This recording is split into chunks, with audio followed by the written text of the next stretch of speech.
Hi friends, இன்றைக்கி வீட்டில் எப்படி சிம்பிளான மெத்தடில் சிக்கன் பிரியாணி தான் பண்ண போகிறோம்.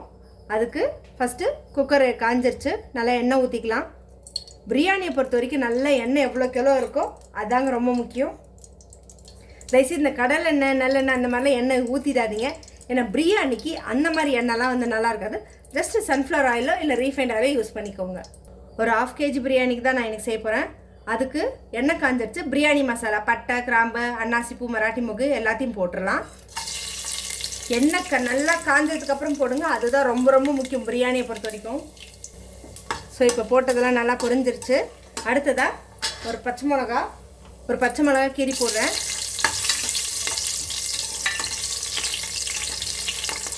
உங்களுக்கு பச்சை மிளகா ஃப்ளேவர் வேணும்னா நீங்கள் போட்டுக்கோங்க. பட் ஆனால் நிறைய நீங்கள் போட்டிங்கன்னா அந்த பிரியாணிக்கான அந்த கலர் எதுவும் வராது. ஏன்னா நம்ம இன்றைக்கி வந்து கலர் பவுடர்லாம் போட போகிறதில்ல, ஜஸ்ட் நார்மலான இதெல்லாம் செய்ய போகிறோம்.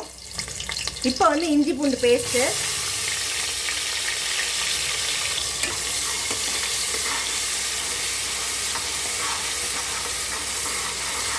நல்லா பச்சை வாசனை போகிற அளவு வதக்கிக்கோங்க. பச்சை வாசனை போனதுமே நம்ம பெரிய வெங்காயம் நீளமாக நறுக்கி இருக்கிறது ஒரு 4 வெங்காயம் சேர்த்துக்கலாம், மீடியம் சைஸ்தே.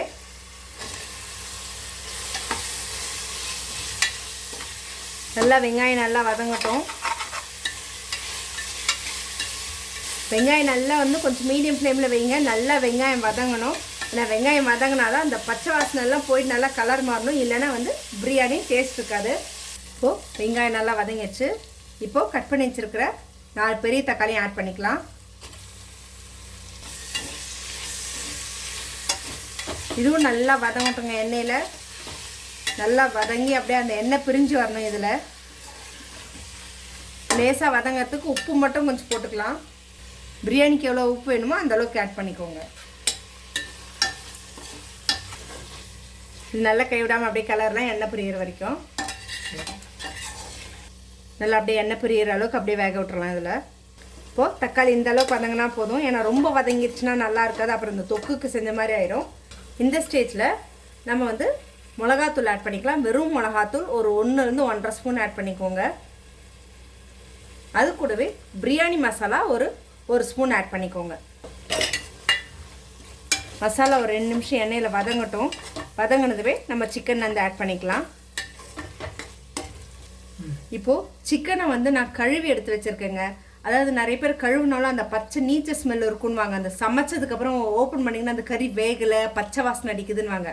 அதுக்காக நான் என்ன பண்ணிருக்கேன், சிக்கனை எடுத்து லேசாக தண்ணி கொதிக்கிற அளவுக்கு கொஞ்சம் நல்லா கொதிக்கிற மாதிரி இருக்கும்போது போட்டுட்டு ஒரு ஸ்டவ் ஆஃப் பண்ணிவிட்டு ஒரு 10 நிமிஷம் அதுலேருந்து எடுத்துட்டிங்கன்னா அந்த பச்சை வாசனை போயிடும். நீங்கள் வேணால் உப்போ மஞ்சத்தூள் லேசாக வேணால் போட்டுக்கலாம், இல்லைனாலும் ஓகே. இப்போ அந்த சிக்கன் தான் நான் எடுத்து வச்சுருக்கேன். இப்போ இதில் ஆட் பண்ணிடலாம்.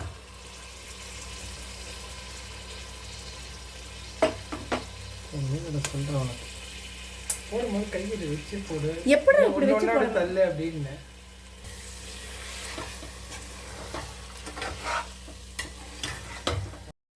ஸோ நல்லா மசாலா வந்து சிக்கனில் படுற அளவுக்கு நல்லா பரட்டி விடுங்க ஒரு 5 நிமிஷம். பழைய காலத்தில் பாட்டிங்களான நெருப்பில் சுடுவாங்க, சுட்டால் அந்த பச்சை வாசனை போயிடும். ஆனால் இப்போ வந்து அதுக்கு வாய்ப்பு இல்லையில பிராய்லர் சிக்கனில். ஸோ இந்த மாதிரி செஞ்சிங்கன்னா அந்த ஒரு பச்சை ஸ்மெல் வந்து இருக்காது, சாப்பிட்றதுக்கும் நல்லாயிருக்கும். இப்போது தண்ணி ஆட் பண்ணிக்கலாம். நான் வந்து 2 கிளாஸ் பாஸ்மதி அரிசி எடுத்திருக்கேன். 1 கிளாஸ்க்கு 2 கிளாஸ் தண்ணி, மிச்சமெல்லாம் ஆட் பண்ணாதீங்க. ஏன்னா சிக்கனுக்கு தண்ணி ஊற்றணும் அப்படின்னு நிறைய பேர் செய்வீங்க. அந்த வேலை தப்பாக செய்யவே செய்யாதீங்க, அரிசி குழஞ்சிரும். 1 கிளாஸ்க்கு 2 கிளாஸ் ஊற்றினா மட்டும் போதும். கொஞ்சம் ஃப்ளேம் ஏற்றிக்கலாம். இப்போ இந்த ஸ்டேஜில் நம்ம எடுத்து வச்சுருக்க தயிர் ஆட் பண்ணிக்கலாம். புளிக்காத தயிர். உங்களுக்கு அது வேண்டான்னா நீங்கள் அவாய்ட் பண்ணிக்கோங்க. நல்லா அப்படியே ஃபுல்லாக கலக்கி விடுங்க, நல்லா கரையிற அளவுக்கு. தயிர் எதுக்கு ஆட் பண்ணுறோன்னா, அந்த மசாலா போடுறோங்களா அந்த காரத்தோட நெடி ஜாஸ்தியாக இருக்கும். அந்த நெடியை வந்து கொஞ்சம் குறைக்கிறதுக்காக தான் நம்ம தயிர் ஆட் பண்ணுறோம். மற்றபடி வேறு எதுவும் கிடையாது. ஆட் பண்ணணுன்றது வந்து கம்பல்ஷன்லாம் கிடையாது. இப்போது கழுவி வச்சுருக்க புதினாவை ஆட் பண்ணிடலாம்.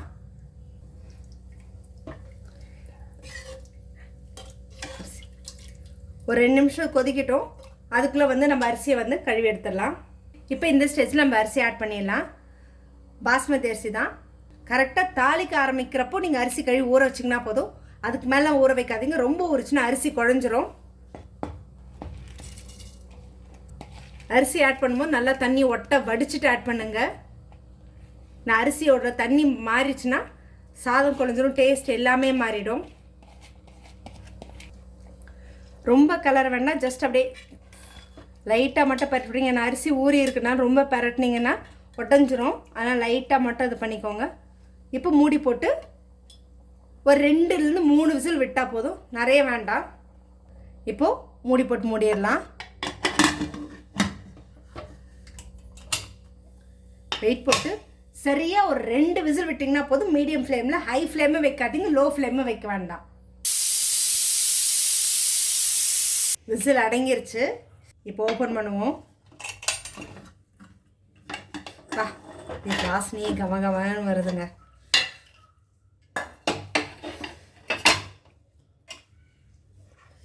சூப்பராக இருக்குது.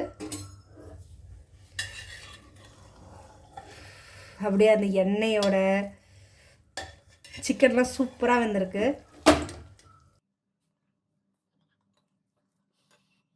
பீஸ் எல்லாம் சூப்பராக வந்திருக்கு. நம்ம வந்து கலர் வந்து எதுவுமே போடலை, ஆனாலும் பார்த்திங்கன்னா உங்களுக்கு வந்து சாதம் கலர் செம்மையாக இருக்குது. இப்போ இதை வந்து நம்ம பிளேட்டுக்கு ட்ரான்ஸ்ஃபர் பண்ணிடலாம் சாப்பிட்றதுக்கு. என்ன ஃப்ரெண்ட்ஸ், வீட்டில் எவ்வளோ சிம்பிளான மெத்தடில் வந்து பிரியாணி செய்கிறதுன்னு காமிச்சோம். உங்களுக்கு பிடிச்சிருக்குன்னு நினைக்கிறேன். கண்டிப்பாக இந்த மெத்தட் நீங்கள் ட்ரை பண்ணி பாருங்கள். உங்களுக்கு என்னோட சேனல் பிடிச்சிருந்தா நீங்கள் வந்து சப்ஸ்கிரைப் பண்ணிவிட்டு பக்கத்தில் இருக்க பெல் ஐக்கானும் கிளிக் பண்ணிக்கோங்க. அப்போ தான் இந்த மாதிரி இன்ட்ரெஸ்டிங்கான குக்கிங் வீடியோஸை மிஸ் பண்ணாமல் இருக்கிறதுக்கு.